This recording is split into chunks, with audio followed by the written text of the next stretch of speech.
شیر شاہ سوری ہندوستان کے ایک ایسے بلند پایا بادشاہ ہوئے ہیں جس پر ہندوستان بجا طور پر فخر کر سکتا ہے۔ جہاں بانی اور فرمانروائی کی جو صفات شیر شاہ سوری میں موجود تھیں وہ ہندوستان کے کسی دوسرے بادشاہ میں مشکل سے ہی مل سکتی ہیں۔ وہ ایک بہادر سپاہی اور لائق ترین جرنیل تھے جنہوں نے چھوٹی سی حیثیت سے ترقی کر کے بلند ترین درجہ حاصل کیا تھا۔ جنگ کا نقشہ بنانے میں ان کو کمال حاصل تھا۔ وہ اگرچہ ایک صادق القول اور مضبوط کریکٹر کے انسان تھے، لیکن جنگ میں اپنے دشمن کو دھوکہ اور فریب دینا کوئی گناہ نہیں خیال کرتے تھے۔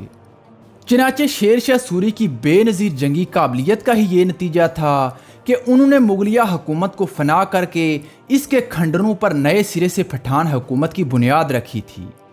وہ فوج کی کمان خود کرتے تھے اور خطرناک سے خطرناک مورچوں پر ایک معمولی سپاہی کی طرح لڑتے تھے۔ ان کا طریقہ جنگ یہ تھا کہ وہ ہر مورچے پر کچا قلعہ یا حصار بنا کر جنگ کرتے تھے۔ ریت کی بوریوں سے حصار بنانا شیر شاہ سوری کے زمانے کی ہی ایجاد تھی۔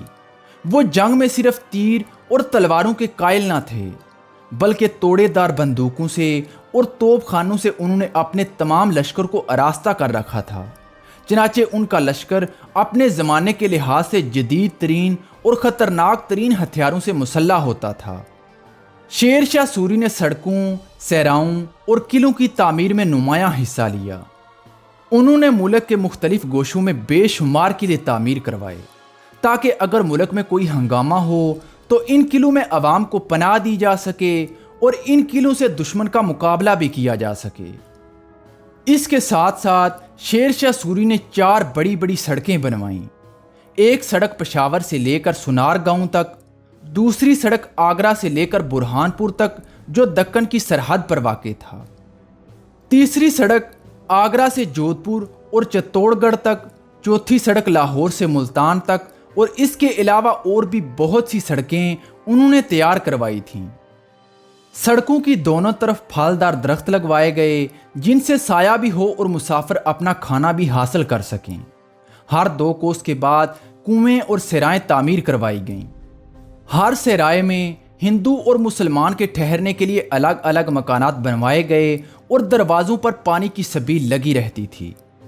شیر شاہ سوری اپنے دشمنوں کے لیے بڑے سخت گیر تھے، لیکن جب کوئی بڑے سے بڑا دشمن بھی ان کے پاس آ جاتا تو اس کے ساتھ نرمی اور مروت کا سلوک کرتے تھے۔ وہ تلوار اور مروت دونوں چیزوں سے حکومت کرنا جانتے تھے۔ افغانوں پر وہ بے حد مہربان تھے۔ انہوں نے ہندوستان کے ہر چھوٹے بڑے افغان کو اتنی دولت دی کہ تقریباً سب کے سب مالدار ہو گئے۔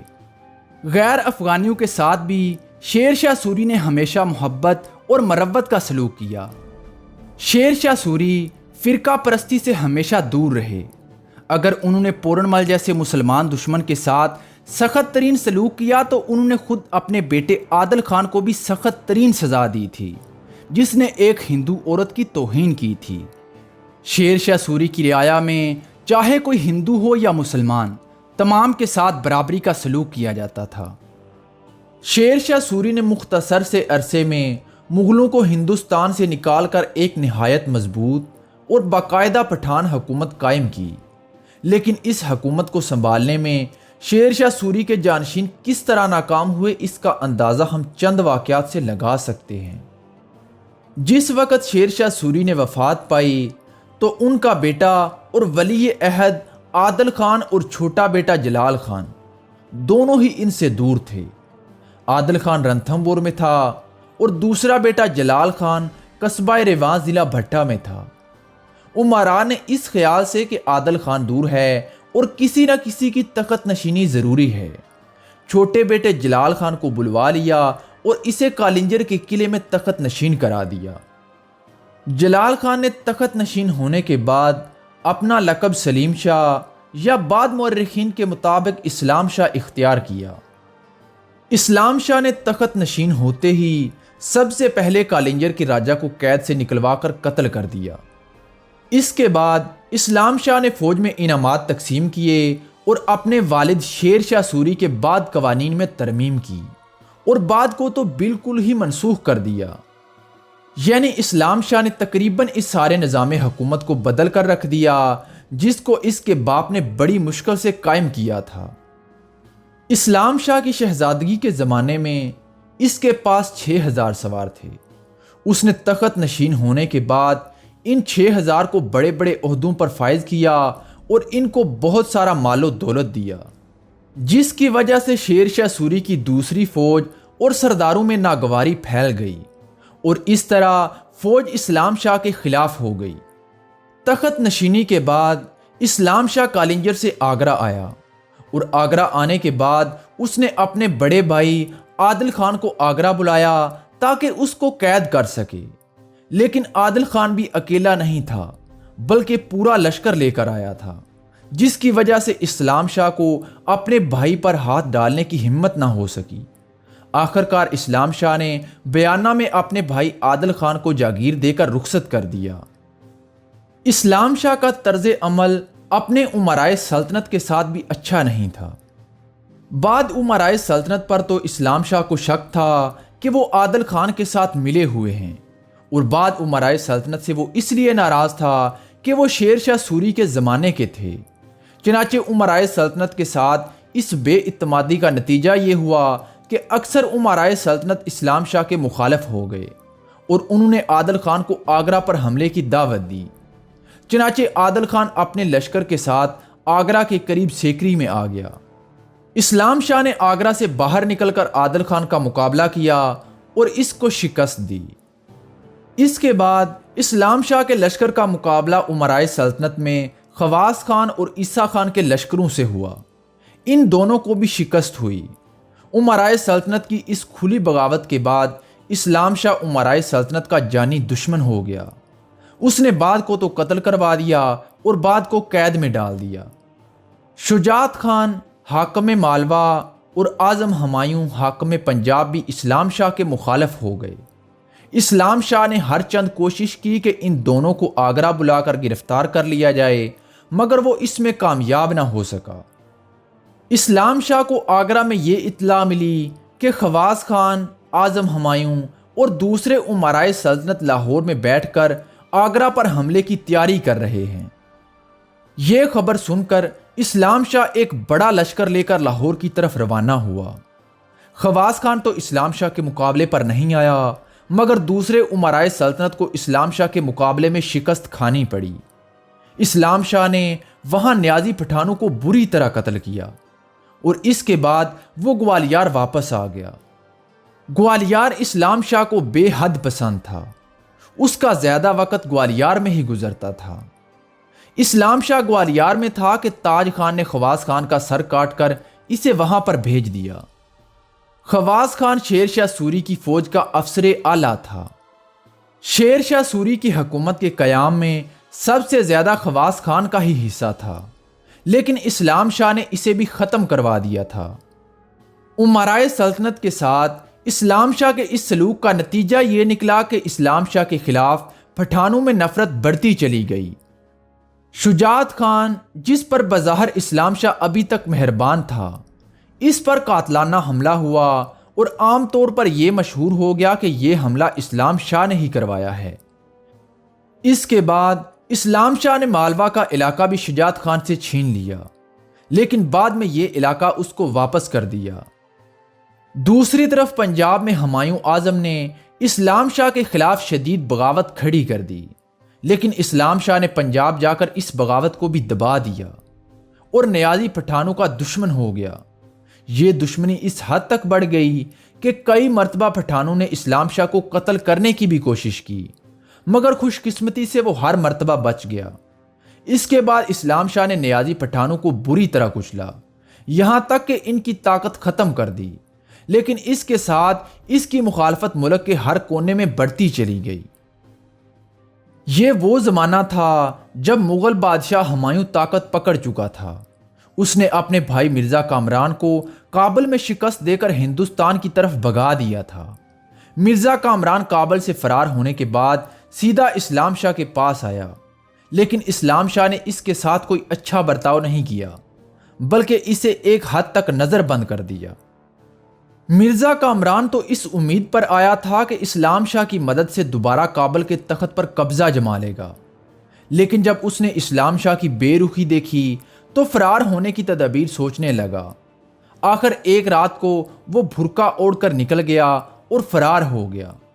کامران کے فرار ہونے کے بعد اسلام شاہ کو اطلاع ملی کہ ہمایوں لشکر لے کر ہندوستان کی طرف آ رہا ہے، تو اسلام شاہ بھی لشکر لے کر اس کے مقابلے کے لیے آگے بڑھا۔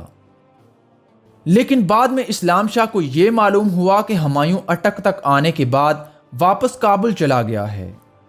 اپنی حکومت کے آخری زمانے میں تو اسلام شاہ کی امرائے سلطنت سے بدگمانی اس قدر بڑھ گئی تھی کہ اگر ذرا بھی کسی سے امید مخالفت یا سازش کا شبہ ہوتا تو اس کا قتل کرا دیتا، یہاں تک کہ وہ اپنے سالے کو بھی قتل کرنے کے لیے تیار تھا، مگر اپنی بیوی کے کہنے پر اس کو چھوڑ دیا۔ لیکن اس کے ساتھ ہی اپنی بیوی کو یہ بھی کہہ دیا کہ اگر تمہارا بھائی زندہ رہا تو تم اپنے بیٹے فیروز سے ہاتھ دھو لو گی، کیونکہ یہ اس کو قتل کر دے گا۔ اسلام شاہ ایک اچھا سپاہی ضرور تھا، اسی لیے وہ پٹھانوں کی مخالفت کے باوجود بھی تخت پر جمع رہا، لیکن وہ اچھا سیاستدان نہیں تھا، چنانچہ اس نے ہر طرف اپنے دشمن پیدا کر لیے تھے۔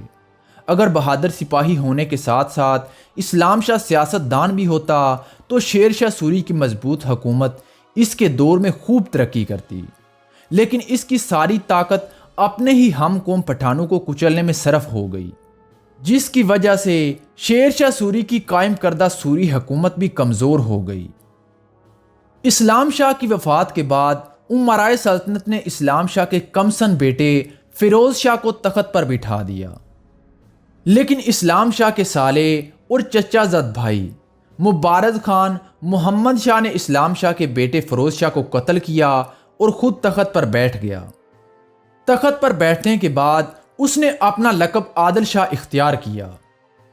یہ انتہا درجے کا عیاش، جاہل اور کینہ پرور شخص تھا، چنانچہ اس نے تخت پر بیٹھنے کے چند ہی روز بعد فضول خرچی عیاشی پر سارا خزانہ لوٹانا شروع کر دیا۔ اس کے بعد اس نے امرائے سلطنت کی جاگیروں پر بھی ہاتھ صاف کرنا شروع کر دیے۔ اس کی حکومت میں تمام بڑے بڑے عہدوں پر ادنا طبقے کے لوگ قابض تھے۔ ہیمو بقال کا عروج بھی اسی بادشاہ کے عہد حکومت میں ہوا۔ عادل خان نے ہیمو بقال کو وزارت عظمیٰ کے ساتھ ساتھ سپہ سالاری کا عہدہ بھی عطا کیا تھا۔ محمد شاہ عادل کی نااہلیت کا نتیجہ یہ ہوا کہ شیر شاہ سوری کی بنائی ہوئی مضبوط حکومت پاش پاش ہو گئی، اور اس مضبوط حکومت کے ٹکڑے ہونے کے بعد یہ 5 حصوں میں تقسیم ہو گئی۔ محمد شاہ عادل کے بہنوئی ابراہیم خان نے دہلی اور آگرہ میں بغاوت کر کے دہلی، آگرہ اور کالپی میں اپنی حکومت قائم کر لی، اور عادل شاہ فرار ہو کر چنار کے قلعے میں چلا گیا۔ عادل خان نے بہار، جونپور، گنگا کے مشرقی علاقے کے بڑے حصے پر اپنی نئی بادشاہت قائم کر لی۔ عادل خان کا دوسرا بہنوئی سکندر سور سلطان سکندر شاہ کا لقب اختیار کرنے کے بعد پنجاب کا بادشاہ بن گیا۔ عادل خان کا تیسرا بہنوئی سلطان محمد شاہ سور کا لقب اختیار کر کے بنگال میں فرمانروائی کرنے لگا۔ شجاعت خان، جسے سجاول خان بھی کہتے ہیں، وہ مالوا کا حکمران بن گیا۔ ان 5 حکومتوں کے علاوہ چھوٹی چھوٹی بے شمار حکومتیں خود مختار ہو گئیں اور سارے ملک میں بدنظمی پھیل گئی۔ غرض یہ کہ جو پٹھان جہاں حکمران تھا وہ مرکز کے کمزور ہونے کے بعد خود مختار بن گیا۔ اس کے بعد ان نام نہاد خانہ ساز پٹھان بادشاہوں میں خانہ جنگی شروع ہو گئی، جس نے شیر شاہ سوری کی قائم کردہ سلطنت کو فنا کر کے رکھ دیا۔ دوسری طرف ہمایوں، جو کابل کو پہلے ہی فتح کر چکا تھا، جب اس نے دیکھا کہ شیر شاہ سوری کی حکومت بالکل کمزور ہو چکی ہے تو اس نے ہندوستان پر حملہ کر دیا اور 1555 عیسوی میں پنجاب تک پہنچ گیا۔ سرہند میں ہمایوں کے لشکر نے سکندر شاہ سور کو شکست دینے کے بعد پہلے تو دہلی کو فتح کیا اور اس کے بعد آگرہ پر بھی قبضہ جما لیا۔ محمد شاہ عادل نے جب یہ دیکھا کہ ہندوستان کی حکومت کا پرانا دعوے دار ہمایوں دہلی اور آگرہ پر قابض ہو چکا ہے تو اس نے اپنے وزیر ہیمو بقال کے مشورے سے چنار کے قلعے میں آ کر نیا لشکر بھرتی کرنا شروع کر دیا تاکہ اس لشکر کے ذریعے ہمایوں کو آگرہ اور دہلی سے نکالا جا سکے۔ ابھی عادل شاہ محمد ہمایوں کے مقابلے کے لیے جنگی تیاریوں میں مصروف تھا کہ اسے اچانک یہ اطلاع ملی کہ ہمایوں انتقال کر چکا ہے۔ اس اطلاع کے ملتے ہی محمد شاہ عادل اور ہیمو بقال کے حوصلے بڑھ گئے اور ان کو یقین ہو گیا کہ اب مغلوں کو آگرہ اور دہلی سے نکالنا بہت آسان ہے۔ ہیمو بقال نے احمد شاہ کو تو چنار کے قلعے میں چھوڑا کیونکہ یہاں پٹھانوں کی بغاوت کا اندیشہ تھا، اور خود وہ 1000 ہاتھی اور 50,000 سوار لے کر مغلوں کے مقابلے کے لیے آگرہ کی جانب آگے بڑھا۔ مغلیہ فوج کے سردار سکندر خان ازبک اور دوسرے مغل افسروں نے ہیمو بقال کے عظیم الشان لشکر کو دیکھا تو وہ گھبرا گئے۔ مغلوں کی فوج ہیمو بقال کے لشکر کے مقابلے میں بہت ہی کم تھی، لہٰذا مغلوں نے یہ سوچا کہ ہیمو بقال سے لڑنا بے سود ہے۔ چنانچہ مغل فوج بغیر لڑے 1556 عیسوی میں آگرہ چھوڑ کر دہلی چلی گئی۔ ہیمو نے آگرہ سے آگے بڑھ کر دہلی میں مرزا تردی بیگ کو شکست دی اور تردی بیگ کو پنجاب کی طرف بھاگنے پر مجبور کر دیا۔ ہیمو نے دہلی پر قبضہ جما لیا اور اس کے بعد ہیمو بقال مغلوں کی سرکوبی کے لیے پنجاب کی طرف آگے بڑھا۔ راستے میں پانی پت کے میدان میں ہیمو بقال کا مقابلہ بیرم خان سے ہوا۔ اس جنگ میں ہیمو بقال کی آنکھ میں تیر لگا اور وہ گرفتار ہو گیا۔ بیرم خان نے اسے فوراً قتل کر دیا۔ شیر شاہ سوری نے ہندوستان میں پٹھانوں کی جس حکومت کو از سر نو زندہ کیا تھا وہ اس لڑائی کے بعد پانی پت کے میدان میں ختم ہو گئی۔ یہ عجیب اتفاق ہے کہ پٹھانوں کی سابقہ حکومت بھی ابراہیم لودھی کی شکست کے بعد پانی پت کے میدان میں ختم ہوئی تھی، اور یہ جدید پٹھان حکومت بھی پانی پت کے میدان میں دفن ہو گئی۔ پٹھانوں کی سابقہ حکومت کو بھی مغلوں نے ختم کیا تھا، اور جدید پٹھان حکومت کا خاتمہ بھی مغلوں کے ہاتھوں سے ہی ہوا۔